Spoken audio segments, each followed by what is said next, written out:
Hey everybody, welcome to BODS Mayhem Hour. I'm your host, John the Bod, aka the Bod Father, and as always, I bring you guys awesome interviews. And today it is an honor and privilege to have Lips on the show. He's the guitarist and vocalist of Anvil. Plus, he said the whole band is there also, so we'll get those guys on here in just a little bit. But Anvil is releasing their 17th studio album, Pounding the Pavement, out January 19th on SPV and Steamhammerrecords. Also, 2018 marks Anvil's 41 years in music. That's an awful lot of music. So, guys, how's it going today? It's going real good. Doing good, Brad. Absolutely wonderful. Awesome. Glad. You know what, guys? I'm just going to say this straight up. I'm still glad that you are putting out albums because I like your guys' music. And nothing's changed from you guys. And that's what I like. I like what you guys do. And kudos for still being around for so long. Thank you, my friend. Thanks, man. That's nice to hear. We love what we do. 2016 saw the release of Anvil is Anvil, and you guys started working on Pounding the Pavement after that. Did you guys have any songs that didn't make Anvil is Anvil album that made it to Pounding the Pavement, or no? No. It's just a just continuation, and as soon as we finished, we started writing again because it's downtime. There's always downtime in between releases. Although this time hasn't been much, but we've gained a momentum that's fucking mind-blowing. I mean, what can you say? It's unreal. That's what I was going to say. I mean, 2016 and now 2018, already a new album. That's pretty quick, man. That's good when the juices are flowing like that. Yeah, well, you got to do whatever you can, as much as you can, while you can. What's impressed or excited you guys the most about making this new album, Pounding the Pavement? What's caught your guys' eye about it, if anything, the most possibly? Probably the production. I think that the sound of this album is extraordinary. Yeah, we're very satisfied with the sound of the record, the production. The guys that produced it, mixed it, they really brought the party home. Any songs off the new album stand out more to you than any on it as of right now, possibly, guys, for each of you? Well, the album's full of gems, and there are personal favorites. That's the best way I could describe it, you know. But the whole thing's awesome. It's a really, really true Anvil album. In my opinion, it's probably our best one since the early days. We're equaling it, or even better. We just want the acclaim for it. Totally understand. I don't know what I have to add to that. You know, every album I do, I'm proud of it to the point that I always think it's the best thing I've done. If I don't think that way, I would never have recorded it to begin with. Right. If people don't like this album, maybe they'll like the next one. Because I do the best I can every time I do it. And it's up to the people where that goes or how far it goes. I'm an artist. I create music. That's what I do. And I love what I do. And I do it. I'll do it till the death. It's really, really that simple, and it's a never-ending process.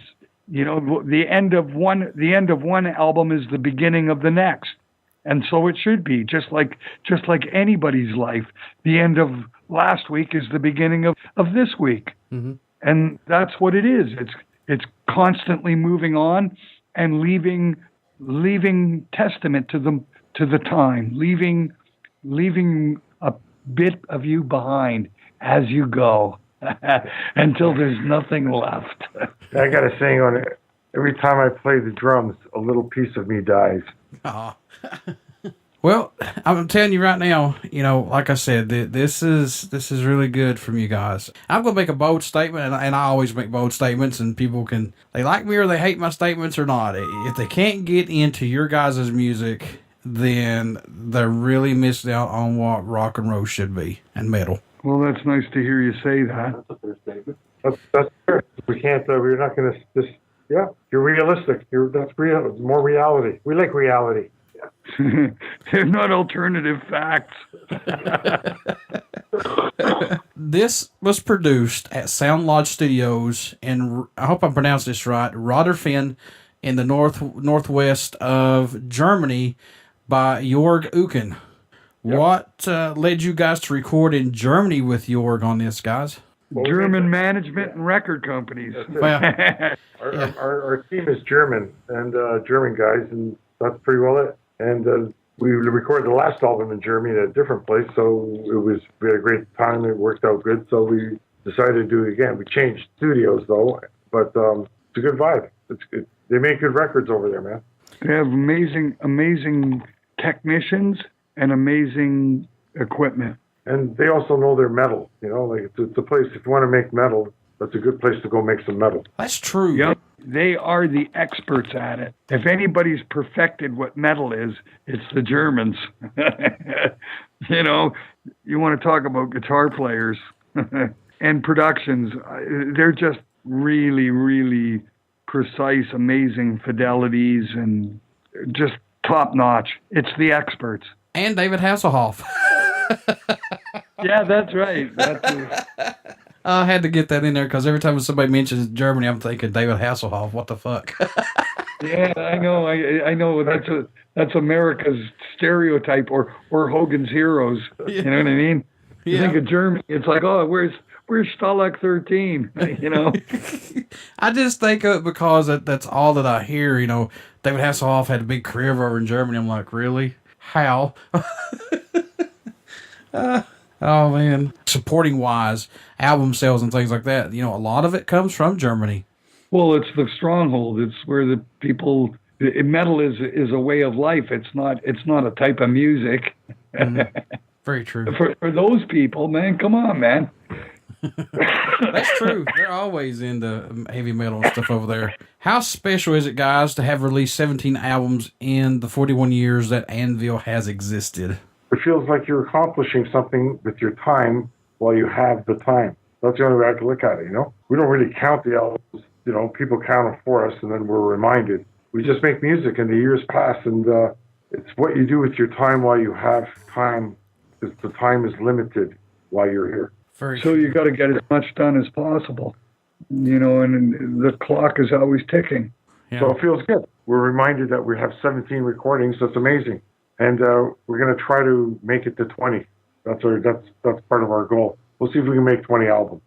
Do you guys still see yourself and the band growing musically, or is it more of just a personal growth as musicians from album to album? I think that there's been a growth, and a growth in the sense that you understand everything that you didn't quite understand when you were younger, and things have come much more into focus on on so many levels. And I mean, with age comes wisdom. I mean, that's the best way to describe it. I know you guys have been around for a while, but do you do anything differently during the writing and recording process, you know, to help keep your minds open and fresh, to not let the music get stale or anything like that? I don't think so. No, we still do everything the same. You know, we record as a band live in a studio for real. You know, we do it all like a band, play together, it's not pieced together, and we have fun. We enjoy it. You know, that's a major part of the whole magic, is to try to have enjoyment while you're doing it, and we do. See, that's the thing. When you're working together and it's fun, that's the whole key point. And then when it becomes a job, then that's when I back off. That's when I back away. So that's cool that you guys are still doing this. Yeah, well, it's a lot of fun. It's a lot of fun, and we always said if the fun goes, then there's no point to do it anymore. Sounds kind of childish. I'm not having any fun anymore. And we've had guys in the band that said that. And then guess what? Next thing you know, they're not here. They're not here no more. They're not having no more fun. But it's fun for us guys. That's a very key important thing. You know, it's still fun, and it's always cool creating new music. It's exciting when you start doing it. You don't know what you're fucking creating. You just come up with shit. What do you hope your fans take away from the new album once they start to listen to it, or just Anvil's music in general? I would hope that they take away individuality, how important it is to be yourself, and to do the things that you love and be true to yourself. We make this music for our fans specifically anyways, you know. That's why Anvil is a brand, and we always sound much like Anvil. And that's part of our strength, big part of our strength. Is people knowing what to expect, but but at the same time you push your boundaries. That's what we try to do. Yeah, we try to encompass new things. Yeah, we always experiment with the little new things in the Anvil world, and they're successful. People really dig them. You know, we've been the metal jazz thing that we do a little bit now, is becoming quite popular with people. They really like it. For the folks who have not got to see you guys live yet, what can they expect at a show from the mighty Anvil? Probably a show they'll never forget attending, and just on the level of, man, did I have a fucking good time. They're coming to a really, really cool private party. I want to see you guys on some festivals here in the States, for sure. Well, one day it might happen. I hope so. Done a few, but, you know, we haven't done enough of them. Yeah, I would hope so. I wish they'd get a little bit heavier. I know they, and I'm not knocking any of them, but I see a lot of the same old, and I think of you guys a lot. Yeah. I think, you know, like, well, hell, you know, Anvil, put them on there, and put all them witches. I mean, you know, some bands that's never, Dead Quiet. Dead Quiet's a huge, awesome band. I think it's really underrated. Mm-hmm. You know, give some folks that's not been on those festivals some light. You know, hell, what, you know, that makes me mad. It does. You know, you're not the only one that feels that way. It's got nothing to do with us. It's just all to do with the disbursement of promoters, and politics, and who's promoting it. Politics in the music business. A lot of bands, they're all in the same club together, and they don't let newcomers in. You know, agents, managers, they all keep it close to themselves. You know, that's why, like you said, it's the same old, same old. That's mostly the reason why it's like that. Because so are the people that are involved. It's the same people hiring the same bands from the same managers. And that's what's available. And, you know, it's like a monopoly on it a little bit, and it's really been unfair for a long time. But all bands are waiting for a break, man. Everybody's waiting for a break. You know, it's the same thing as actors in Hollywood. You know, there's 150 parts and up for grabs at any given time, but there's hundreds of thousands of actors and actresses. Mm-hmm. So, you know, even if you are an actor and you get hired, you do one movie and make your $1 million, you don't work for 10 years. It's true.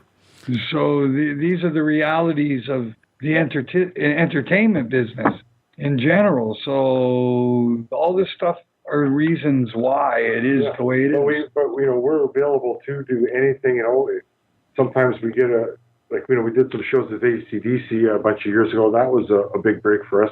Sometimes you get lucky and the things just fall into place. You know, why doesn't Ozzy take us out on his Ozzy fucking fest thing? You know? Yeah. You know, well, why doesn't he? You know, well, it's not up to us. You know, there's the people who are doing it will give you 50 reasons why they don't want us there.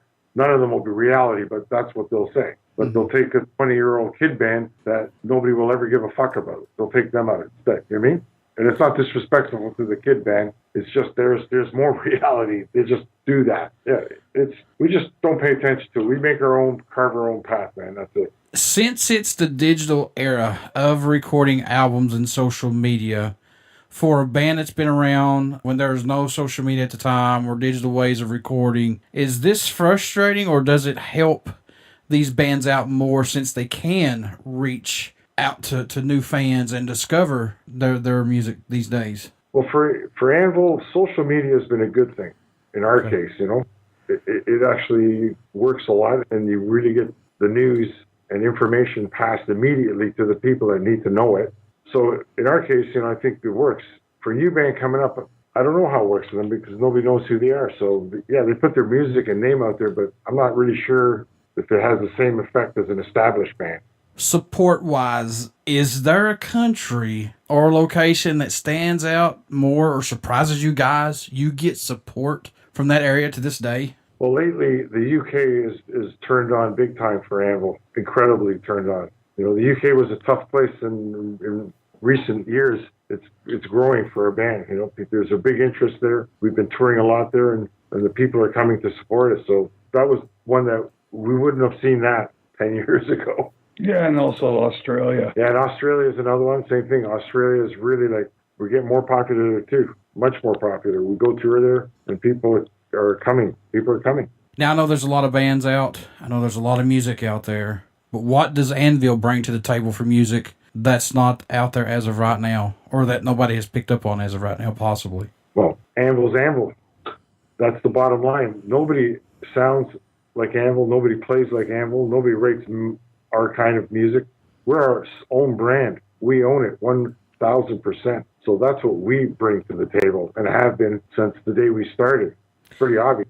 This is just a random question I always like to ask. Now, Lips, since you're the front man, I want to go back to when all this started. Or I want to know what your thoughts were when you first met Rob and Chris to join Anvil. What was your first impressions on these guys? As far as for Robbo, it was somebody who I was astounded that could play the music that I listened to on my stereo. The stuff that I had figured out, I couldn't. It was the first time I found a drummer that could actually play the stuff and play it like the guy that is on the album, like I was. Good drummers are not easy to find. You got lots of guys that own a set of drums, but they can't really play very well. I mean, that's what you find when you're kids. And when you find another kid that plays at the same level as you, you're going, wow, this is a gift. And you immediately gravitate towards each other because you have exactly the same musical taste. You've both been listening to the same records, although you didn't know each other before you were. So you end up starting to talk about how cool this music is and why it's cool, and then you find out, things about your personal lives that are very cohesive and correct, and you kind of grow up together, and then before you know it, you're in your 40s, and before you know it, you're in your fucking 60s. That's basically what the fuck happened, man. What was my first impression? I found somebody who listens and understands music that I love, and then who became a barometer of that music for me to a great degree. Robbo was the kind of guy that went out and was inquisitive and didn't stop till he had every piece of music there was to be had in the genre. So there wasn't a piece of music that didn't get noticed, that didn't get listened to. So the on an educational level, my introduction to Rob was ultimately my library where I learned music from. As it happened, not years after the fact. As the Black Sabbath albums, whatever records Robbo could get his hand on, he got them. As they happened, so and so's putting a new album out. Rob will be the first one downtown grabbing the fucking thing, And then we'd be sitting around his stereo. What's this? Listen to this. Holy shit! Fuck, freaking out. This is what the childhood part was. It was growing up together and listening to the same music together and trying to imitate and emulate what we heard. So by the time we were 14, 15 years old, we had our own repertoire. We'd go out and play our own original songs. This is right to begin with. And the other kids in the neighborhood would go, well, fuck, I can't tell how good you are because you're not doing your version of so-and-so song. Okay, you know what I mean? Right. They can't measure your talent because you're not playing something that they can play. You're not playing a Rolling Stone song or a Zeppelin song or a Beatle tune or whatever, right? You're playing one of our own fucking originals. And people were baffled by that. Our peers, as in our childhood, how dare you? You're writing your own songs? What? Who does that? Well, real songwriters do. That's when you're born with like we are with that will and desire. Son of a bitch! It's amazing what you can do. That's very true. What about Chris, man? What were your thoughts on him when you first met him? Well, Chris, we met 4 years ago. Or 5 years ago. It's actually an interesting story. A mutual friend introduced them to us. That's how we met him. Yeah, we had a bass player that we had playing with us that was filling in really from the States, and the guy wasn't coming up to Canada to rehearse. It was a 500 miles or It was a long distance thing, so it was 1,000 kilometers away, and he wasn't coming up for rehearsal. We ended up having a friend of ours come in, and when our friend couldn't make it anymore, he introduced us to Chris, the guy who'd been teaching him how to play our songs. Yeah, that's how we met Chris, and then Chris would just attend religiously to all the rehearsals, and it was like all on his own doing. The door was open, but it wasn't like we were forcing him to attend. He just wanted to attend, and he came every day, Came on the whole religiously, schedule, 4 days a rehearsed week. with us, got our set together so that, and meanwhile, the guy in the States was doing it by himself and then join us on the road.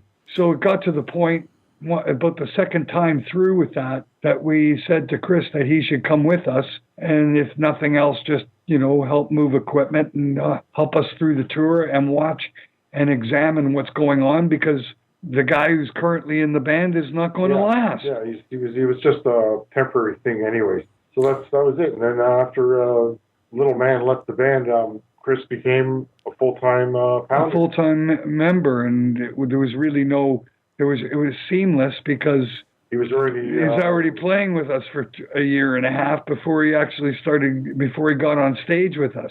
And Chris, we debuted Chris in Germany at the Open Head Handbangers Festival. That was his first gig with Anvil. I've got to say, Rob, I don't know if you remember this or not, but a couple years ago, you had some used drumsticks that you were signing and selling them on Facebook or your guys' page that you guys had up. I bought some of them. I was like, you better believe it. Oh, okay. You still got them? I sure do. I got them in like a shadow box on the wall. Shadow box. Well, that's serious. That's a serious display. Yep. Well, hey, I'm a fan of your guys' music, so. Well, those sticks, those are super rare, the ones that you have. Yep, these were actually used. So the ones I got were split, but I was like, I don't care. These are used by you guys. That's. I remember when we gathered those up from an old storage box that was sitting there for years. I bought a few of them. Mm-hmm. Not too many people have those. Yep, I bought them and I put them in a shadow box because I wish to God I could do what you guys do, but I'm not blessed and that talented. So I can't even play Mary Had a Little Lamb on a freaking ukulele. So, Well, but you enjoy listening to music, so that's okay too. You damn right.